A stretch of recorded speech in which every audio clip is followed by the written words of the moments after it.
I do want to tell you that, especially in America, it's sad, especially because I was a victim and many, many other people, that churches and Christianity is so distorted in America, it makes you not really want to get to know God.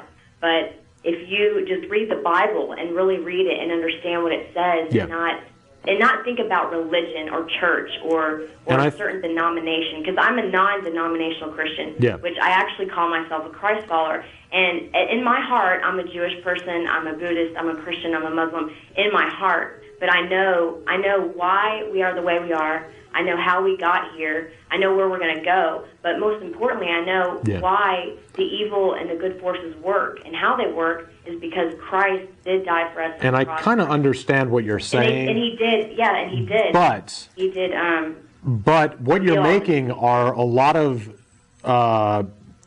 you're putting forward a lot of ideas here that don't have any basis in actual evidence. Well, and accepting the Bible. Exactly. I mean, you're saying just go ahead and read it. I prayed before I read the Bible. Because a lot of us in this group have... prayed before you read the Bhagavad Gita. Did you try that? I mean, there's all kinds of... I tried many religions. I mean, I was more of...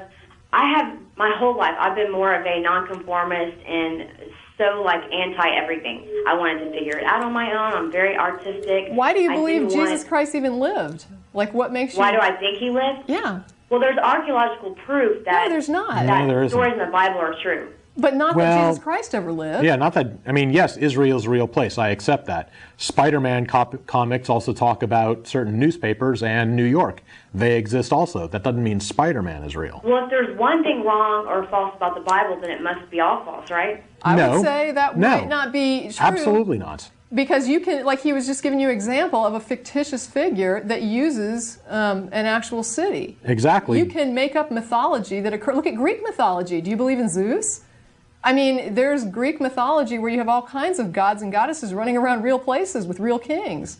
But but you don't have a bunch of followers that still confirm this in spirit and actually have a relationship with them. I didn't believe, I was where you were too. I didn't believe it. I thought it was a bunch of crap. But you don't have any relationship with Jesus or Paul or anybody else. I mean, it's a mental interpretation. That's kind of what it seems like. Well, but you're not actually communicating. Between thinking you have a relationship with him and then not. I agree. There's a difference between wanting to know God and then actually taking your heart and your soul and putting trust in him that he is there. Because he's always waiting on you. Believing a thing doesn't make it so. You're just putting yourself in turmoil. But just putting faith in something and not having proof that it's there isn't always the smartest thing, and that's basically what we were talking about. It's not a good thing to put faith in, though, unless I can see it. You don't believe in love, but yet you have it. How do you know it's even there if you can't see it? Because love is self-defined. I define it. Now, if you're telling me God is self-defined, okay, I accept your God. You self-defined it. It's not some overriding force of, there's this omnipotent God being out there who, cares about us and created the universe and really pays attention to your sex life. There's no evidence of that. Correct. Well, what if someone told you that God has always been waiting on you and you just have to come to him? What if I told you Vishnu's been waiting on you and he wants you to come to him? Well, I would listen to you, and I would at least try. Why? Why? Why would you listen to any? What do you have to lose? Okay, well, here's my question. Wait. There's a good question for this. Wait, no, there's actually a good response to this. If I told you that I went to Florida on vacation and went to Disney World, would you believe that? Would I believe it? Yeah. Well, yeah, just like in the Bible, when people lived in Israel, I know it exists. Right. I know people have been there and still have been going there. So, but I mean, if I said, this summer, the past summer, I went to Disney World, that's a pretty common thing to say. But what if I told you I went there in an alien spaceship? Would you believe me? Well, I would probably want to test it out for myself. Why? Yeah. Why? Why wouldn't you just believe me? Because it's almost like an experience that I feel like I would want to experience. But you can't experience this. The aliens left after they dropped me back off in Austin. I mean, well, it was really... But if there's a chance that I can maybe see it again, I would do it. So you just believe anything anybody tells you until it's proven false.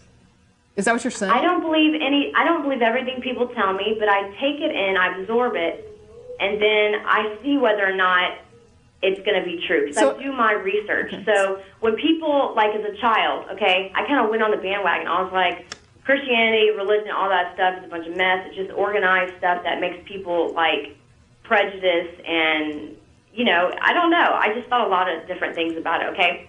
But I didn't come to Christ until I actually started to pray, first of all, and then God started to speak to me because he knew my heart was ready for something big. How do you know your own mind wasn't everything. speaking to you? Yeah, basically what you did is you just accepted that there must be something out there. You don't pray unless you think somebody's listening. I don't sit in bed at night and talk to myself just for the fun of it. If you're praying, you're actually speaking to something that's out there. You had to already believe that there was a God. Yeah, you had a propensity toward it already. Because we live in this country, chances are you're going to go towards the Christian God rather than Vishnu or Buddha or Zeus or whatever. If you had grown up in India, you probably would have gone towards one of the Hindu gods. Well, you would have just kind of leaned in that direction. I've been always a nonconformist. That's my whole thing. Okay. Anybody that knows me knows I do not conform to anything. I go against it just because I don't want to be one of those people in the cattle. I've always been that way. That's why I'm saying try to picture a being very nonconformist. But the point still applies. You believe that there was a God out there in the first place, and you were praying to him. That is something where recently. I don't see the reason for that because I don't believe that thing is out there. Once I have belief and like why is the world once I have belief and evidence, why does there love? Why is there hate? Why is there war? Why is there always tension between people? Why does that need a supernatural explanation? Yeah, why does that need a supernatural, all-powerful God to explain it when psychology and economics and things like that do it pretty darn well?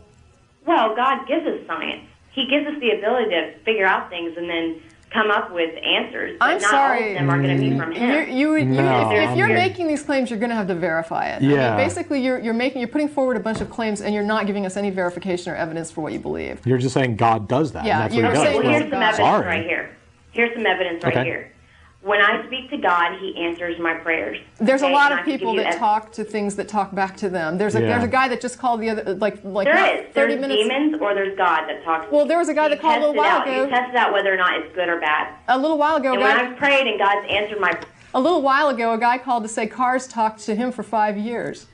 All right. I mean, he was on LSD and cars were talking to him. And I just finished saying that I had all kinds of hallucinations while I was doing the sleep therapy, the sleep testing. So, I mean, your brain can do all kinds of weird things to you. That's not evidence of God. Yeah. I just put you on hold there because, again, we need to have a discussion here. We can't talk over each other. And, okay, sorry. But yeah, I mean, no, it's okay. Psychology does a lot of weird things. Your mind can mess up in lots of ways. And you could either interpret that as being God is talking to me, or demons are talking to me, or I'm hearing voices, or I'm hearing voices, and the computer's actually talking to me, or hey, my brain is just a little bit messed up right now because I'm still really tired. Well, the Bible does explain those things and when it happens. The Bible is just a book. It's a bunch of books. It doesn't have any evidence of anything in the real world. It doesn't explain why anything in the real world. I have. Yes. Yeah. You have? Yes. Yeah. Have you read the whole Bible? I've read the New Testament. I haven't read all the begots. He begot him, begot him. So you've read the Old Testament and New Testament? Yes, I have. Yeah. In fact, we were quoting from it earlier. So what do you think is wrong with our world today? Honestly, it depends on how you look at it. What do you think would be a solution? It depends on how you look at it. You can look at it as wholly messed up, or you can look at it as a wonderful place. It's your perspective. Yeah. It's your choice. If you want to see it as a messed up problem, that's your world. I pity that. The fact is, it is a messed up problem. Okay, well, I pity your view of the world. Not just America, but all over the world. But there are lots of a lot of different cultures. There are a lot of different people and races, and there are a lot of solutions and a lot of things that we could be doing. Problem. What we've got to do is try and figure out how to fix the problems. And what we're first of all, Christianity teaches not to judge, and it's all out of love. It's all out of love, okay? Whoa, did you read the Old Testament?